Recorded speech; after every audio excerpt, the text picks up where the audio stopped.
Bonjour, je me présente à nouveau. Je suis le docteur Fred Fliège, président de SOS Psy et intervenant titulaire dans cette association depuis 1998.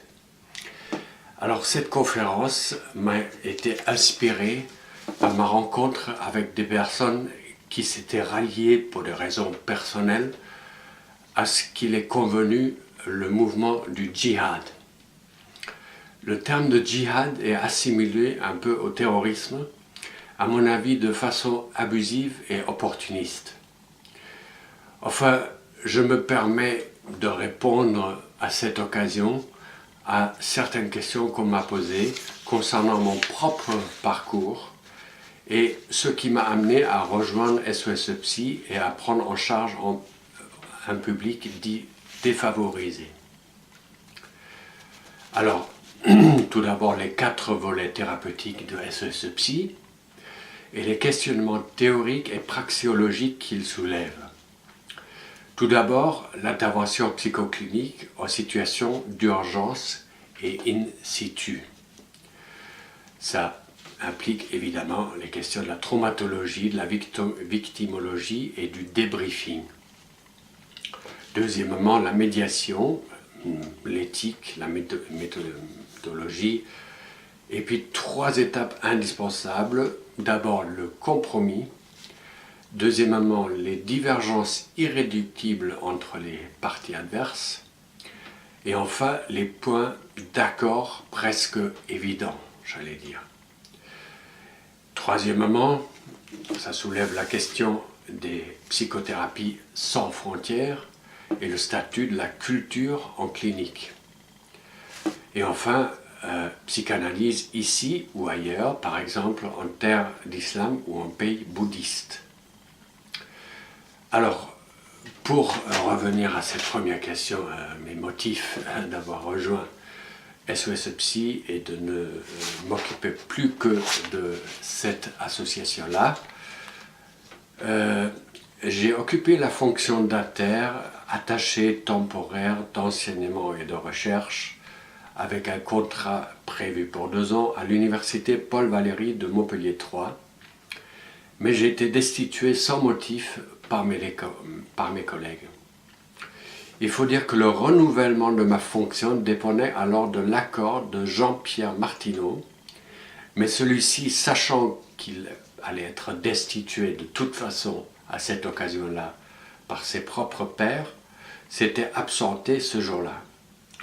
Après avoir fait circuler la rumeur que j'étais son ami, il savait que j'allais définitivement perdre toute chance de poursuivre ma carrière, qu'on allait mettre mon éviction sur le dos de ses collègues, et qu'il avait ainsi fabriqué, en se servant de moi, un double martyr, ce qui allait lui permettre de montrer du doigt la section de psychologie de Montpellier 3.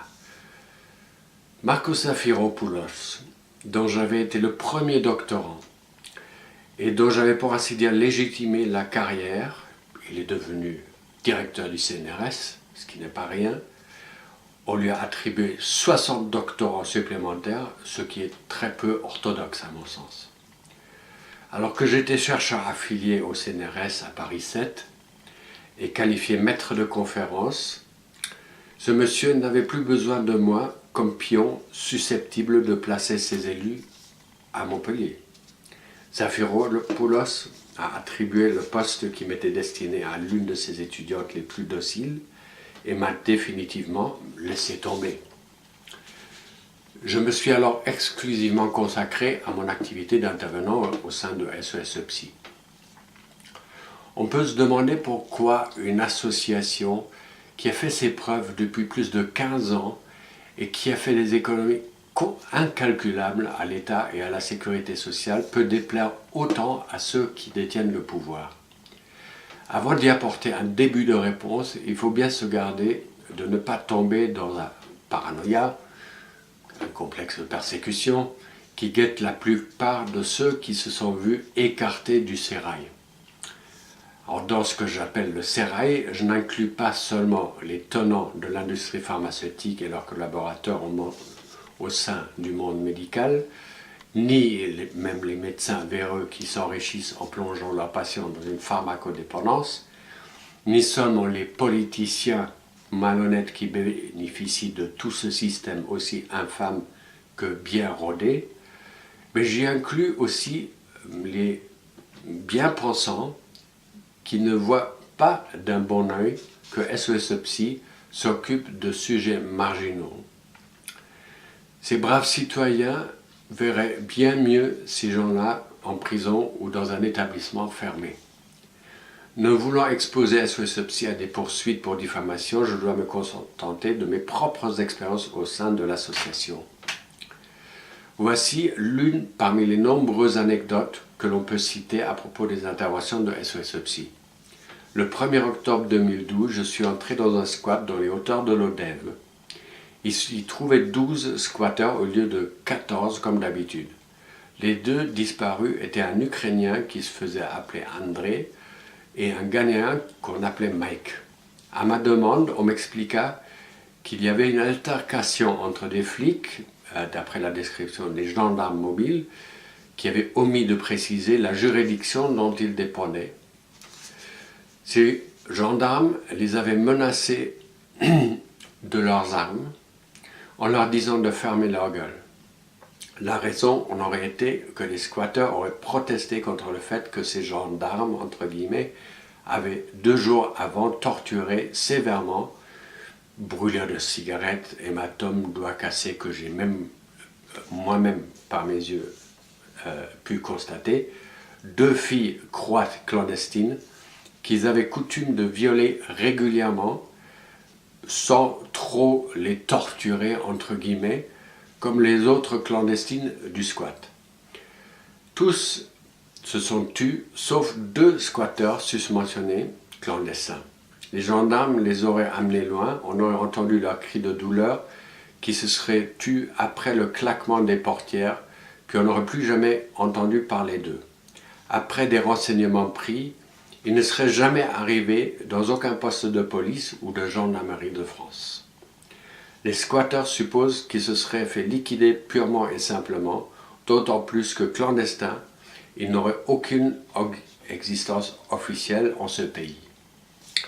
Par ailleurs, ceci ne serait pas la première affaire d'élimination de clandestins, les forces de l'ordre se livrant d'après les clandestins régulièrement à ce type d'activité. Alors, pour passer du coq à l'âne, au sein de SOS Psy, on m'a confié des missions, notamment en Extrême-Orient. La première m'a amené en Thaïlande. Alors le langage, notre moyen habituel de communication, me paraît manquer parfois de force et de justesse pour restituer la réalité subtile et complexe de certains aspects des médiations que j'ai dirigées à Yala, dans le sud thaïlandais. Ils suffiront au mieux à évoquer de façon approximative une épreuve déstructurante, poignante et pourtant gratifiante. Depuis 4 ans, je parcourais ainsi le monde à la recherche d'un gagne-pain à peu près satisfaisant. Toujours officiellement chercheur en psychologie clinique à l'université et au CNRS, j'avais mis beaucoup de temps avant de comprendre que ma titularisation, à laquelle je pouvais pourtant prétendre, m'avait été refusée. Absorbé par l'intérêt de mes patients et mes investigations, je n'avais pas imaginé les sinistres calculs et les ambitions carriéristes dont la plupart de mes pairs avaient fait preuve à mon endroit. Il y a juste 1 an, on m'a envoyé pour la première fois en Thaïlande. J'y fus chargé de former mes homologues locaux aux techniques de médiation. J'étais aussi censé dispenser des soins psychologiques aux étrangers en détresse. Mes associés français et moi avions créé pour l'occasion une succursale de SOS Psy appelée SOS Psy Asia ou SOS Psy International. Après 30 heures d'un vol éreintant, je descendais d'un Airbus de Korean Airlines à Phuket un 29 décembre à minuit 20. À l'atterrissage, la température extérieure était de 35 degrés. À la sortie du hall de l'aéroport, je fus accueilli par 2 envoyés officieux du gouvernement qui se présentèrent comme Tim et Manoun. Sans s'étendre sur des détails, ils m'escortèrent à Yala, où j'étais supposé initier mes confrères aux méthodes de médiation. Alors à partir d'ici, je vais abréger un peu cet exposé que je vais remettre par écrit sur mon site. Alors dès notre arrivée, je compris que ma mission ne se limiterait pas à l'instruction de futurs médiateurs. On a débarqué au beau milieu d'une fusillade quand l'un de mes accompagnateurs m'a collé un mégaphone dans les mains et m'a enjoint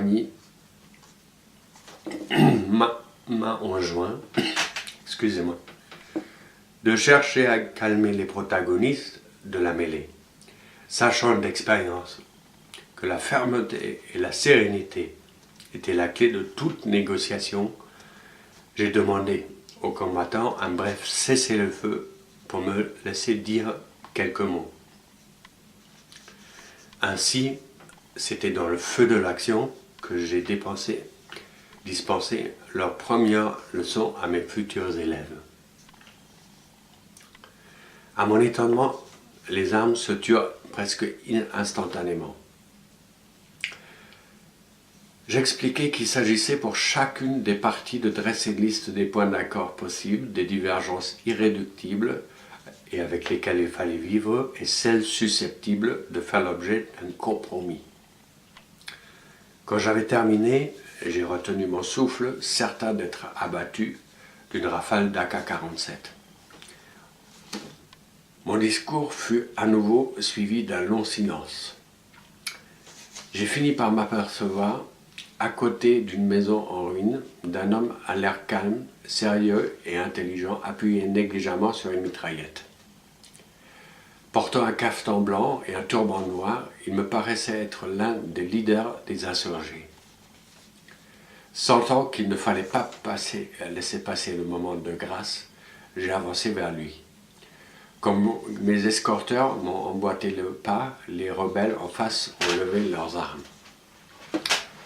Je me suis retourné vers le gouvernement et leur ai demandé un instant en tête à tête avec celui qui avait l'air de contrôler la situation. Ils se sont résignés en maugréant. J'ai approché du chef présumé, je l'ai salué à la façon musulmane en me frappant le cœur, après lui avoir serré la main. J'ai fait « Salam alaikum, my name is Fred ». Et il m'a répondu « Malaikum salam, I am Ali ». Je lui ai révélé que j'appartenais au groupe d'intervention SOS Psy, ONG française, et son visage s'est éclairé. Il m'a même dit que selon lui, en France, 25% de la population était musulman. Alors sur le coup, il m'a paru peu indiqué de rectifier cette estimation un peu hasardeuse. Je lui ai proposé de nous asseoir pour noter par écrit les revendications de son groupe d'insurgés. Un peu plus tard, j'ai demandé à mes acolytes de téléphoner à leurs supérieurs pour les informer de la situation tendue et surtout de la possibilité, peut-être unique, de la dénouer. Ce fut Tim qui s'est chargé de donner le coup de fil. Il parla pendant de longues minutes, la figure crispée. Tout d'un coup, sa mine s'est éclairée. En raccrochant, il a prononcé « DIMAC », ça veut dire « très bien en taille ». Il a ouvert sa mallette, en a sorti 2 imprimés en thaï, en malais et en anglais, du papier blanc et un stylo. Et alors que l'objectif des tractations était assez simple, les discussions au sujet de la formulation exacte des traités se poursuivirent jusqu'au lendemain après-midi. Je me suis assoupé et j'ai surtout sauté quand Tim m'a touché l'épaule. Il m'a tendu une tasse de café brûlant que j'ai avalé en quelques lampées avant de revenir à moi-même. À moitié endormi et complètement ankylosé, je suis parvenu quand même à me lever péniblement, tout en me préparant mentalement à la reprise des négociations. Cependant, à ma surprise, Tim m'a fait un clin d'œil et a dit « Bye, on s'en va en Thaï ». Manon allait jusqu'à me complimenter pour avoir eu le courage d'initier le processus de paix. Alors j'ai protesté pour la forme, bien sûr. Brandissant 3 feuillets, il m'a informé qu'ils étaient, pendant que je dormais, parvenus à élaborer et à faire signer un traité de paix et des accords bilatéraux qui mettraient définitivement fin aux hostilités. Après l'atterrissage à Phuket, nous sommes contrevenus à la pudeur thaï en nous embrassant pour les adieux. Habituellement en Thaïlande, on fait Sawadee-Kap sans se toucher. J'ai quitté seul le petit appareil qui allait emmener mes coéquipiers à Bangkok. Dans le hall de l'aéroport, j'étais accueilli par un jeune homme au corps athlétique et couvert de tatouages. Tout en déclinant sa nationalité française, son prénom, son patronyme et sa fonction, c'était un agent d'une grosse compagnie d'assurance, il m'a expliqué qu'il était chargé d'orienter vers des professionnels de la santé les voyageurs souffrant de troubles organiques ou psychiques. J'ai hoché de la tête et il m'a expliqué que ma mission courante consistait à prendre en charge les Occidentaux. Précisant qu'il avait affaire à Phuket, il m'a prié de me trouver à me loger à Patong. Dans les heures qui ont suivi, j'ai compris que contrairement à ce qu'on m'avait raconté en France, rares étaient les Thaïlandais dont l'anglais dépassait les rudiments les plus élémentaires. Alors, le lendemain, dans un petit resto, j'ai fait la prodigieuse expérience de la cuisine thaï, exquise mais épicée à ressusciter à mort. Plus tard, quand j'ai téléphoné à José, il m'a informé qu'il allait m'adresser une dizaine de patients étrangers. À peine une demi-heure plus tard, j'ai reçu les premiers appels. Durant les semaines qui suivirent, j'accomplis 7 à 8 interventions psychologiques par jour auprès d'un public étranger, mais aussi auprès de 2 filles thaï. Parmi les étrangers se trouvait un Français nommé Édouard.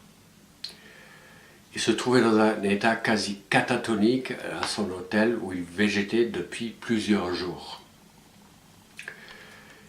Il m'a fallu des trésors d'ingéniosité pour lui inspirer un minimum de confiance et pour l'amener à me parler. Il souffrait de ce qu'on aurait pu prendre pour un simple chagrin d'amour s'il n'avait pas été doublé d'une véritable confusion mentale. Édouard m'a raconté sa brève et bouleversante aventure avec une fille thaï, Wan, qui l'avait trompé de façon assez effroyable. Wan lui avait déclaré sur un ton sincère qu'elle voulait être sa femme pour toujours. Édouard, fou amoureux, n'y voyant que du feu, avait refusé d'admettre la réalité criarde de cette relation intéressée. Après quelques jours seulement, il avait accepté de l'épouser. Il s'était aussitôt apprêté à aller récupérer à Paris les documents nécessaires pour se marier avec Wan. Au moment de partir, il avait repris son vol, mais il avait été annulé en raison du blocage par des adeptes de Thaksin. Se sachant contraint de rester en Thaïlande, il avait décidé de prolonger son séjour à Patong. Insouciant, il s'était rendu à son bar habituel. Ça avait été alors que le choc s'était produit. il avait aperçu Juan en train d'embrasser passionnément un inconnu. Sans demander son reste, Édouard s'était trouvé un autre hôtel. Il y sombrait depuis dans un désespoir noir, recroquevillé sur lui-même, dans l'angoisse et la tristesse. En termes psychologiques, il a présenté aussi un syndrome de dépersonnalisation. Je me suis employé à soigner Édouard au moyen d'une psychothérapie brève à une raison de 2 heures par jour durant 2 semaines. Pendant ce traitement par la parole, je n'ai lézardé ni sur l'empathie ni sur l'implication personnelle. Au cours du suivi clinique, Édouard s'est réapproprié progressivement une place de sujet, ce qui se traduisait notamment par le recouvrement de son sens de la réalité et de son amour propre. J'ai personnellement éprouvé une grande joie en constatant qu'il avait retrouvé son équilibre mental et sa joie de vivre. Quelques jours après la fin de la thérapie, j'ai rencontré Édouard dans la rue et c'était devenu un Don Juan. Mais j'ai aussi rencontré, parmi les victimes de l'amour, des filles thaï, y compris une prostituée. L'histoire de l'une d'entre elles, Goy, m'a paru comme particulièrement saisissante. 6 ans auparavant, elle s'était mariée avec Sven, un Norvégien, selon une formule alors fort en vogue en Thaïlande, c'est-à-dire en grande pompe et sans la moindre trace d'acte officiel. Profondément éprise d'un époux auquel elle avait été entièrement dévouée, elle lui avait tout donné, selon ses propres paroles. Après 2 heures de bonheur sans nuage, elle avait reçu un appel de son mari en déplacement à Pattaya. Il lui avait annoncé de but en blanc et sur un ton désinvolte qu'il avait rencontré une fille de 20 ans, de 10 ans, la canette de Goy. Elle n'avait plus jamais entendu parler de lui. Goy, donc la fille en question, la prostituée que j'ai soignée, avait vainement tenté de refaire sa vie avec d'autres hommes avant de s'adonner à nouveau à la prostitution puis de sombrer dans l'alcool. Si au début elle avait sollicité mon aide, elle s'est montrée assez réfractaire à l'égard du procédé psychanalytique. Je me suis efforcé de lui répondre de façon aussi claire et aussi concise que possible. Il m'a paru avoir assez bien saisi un postulat fondamental de la psychanalyse, à savoir l'existence d'un inconscient qui refusait leur statut de passé à certains événements en raison de leur impact traumatique appartenant précisément au passé. Et elle a appris ça comment? Par sa propre souffrance. En ceci, l'approche psychanalytique lui paraissait contredire et défier une maxime thaï essentielle qu'elle résumait comme « hier, c'est hier ». Or, dès notre deuxième entrevue, elle découvrit sur elle-même, et à son étonnement, pour ainsi dire malgré elle, les bienfaits de la parole. Au fur et à mesure des séances, Goy parvint à restituer ses responsabilités à chacun des protagonistes de son histoire et surtout à elle-même. Elle finit par arrêter de boire et recouvrit en partie ce qu'on pourrait désigner comme le respect de soi. Enfin, d'un suivi clinique de 3 semaines, je me refusais de parler de rémission complète. Peut-être était-ce dû à la gravité des symptômes, aux réticences persistantes de la patiente ou encore à la brièveté du traitement, toujours fut-il que notre travail n'aboutit qu'à un succès thérapeutique partiel. Alors, je me permets ici de mentionner les livres qui permettent à notre petite association de survivre. Excusez-moi. Voici 2 livres à la couverture plutôt surprenante, mais dont le contenu est proprement psychoclinique, Destin Thai, qui relate les missions Ayala, mais aussi les psychothérapies, et qui est conçu sous la forme d'un polar. Il est vendu à 2 € seulement sur notre web, un site internet, et chaque centime que vous ajoutez à ces 2 € sera reversé intégralement à SOS Psy. Il en va de même avec Leçon Thaï, qui décrit mes interventions dans le nord-est de la Thaïlande, vendu à 2 € et le reste pour SOS Psy. Le livre De bonne famille qui porte plutôt sur l'Europe, c'est un polar vendu à 26 € par Publibook qui est l'éditeur et je ne peux absolument rien faire sur le prix. Par contre, les bénéfices qui sont à peu près de 2,50 € sont intégralement reversés aussi à SOS Psy. Enfin, le troisième volet de la trilogie Thaï, Saison Thaï, est aussi publié par Publibook, qui est un très bon éditeur, mais qui a les contraintes matérielles comme tout le monde en ce moment. Il est vendu à 25 €, dont 2,50 € toujours à SOS Psy. Et il relate également, sous forme de polar, les aventures d'un psychologue en Thaïlande. Enfin, il y a plusieurs petits livrets très utiles pour les étudiants, pour les patients, pour leur famille, mais aussi pour le grand public. C'est The Book Edition. Là aussi, je ne peux rien faire sur le prix, mais le petit bénéfice qui résultera sera reversé intégralement à SOS Psy. Celui-ci, Psychanalyse et Psychose, est vendu à 9 €. Destin et figure du père, d'inspiration psychanalytique, est vendu également à 9 €. Enfin, Les Scotchés, l'épreuve hallucinogène, traite des gens qui prennent des psychotropes en ce moment. Il est vendu à 11 € et de même, le bénéfice va à l'association. Enfin, le dernier, chez Les Scotchés, c'est sur les communautés de jeunes qui prennent de l'ecstasy, du LSD, etc. dans l'arrière-pays héroltais, mais un peu dans toute la France. C'est un livre très intéressant, non seulement pour les psychanalystes, mais aussi pour les sociologues et pour le grand public.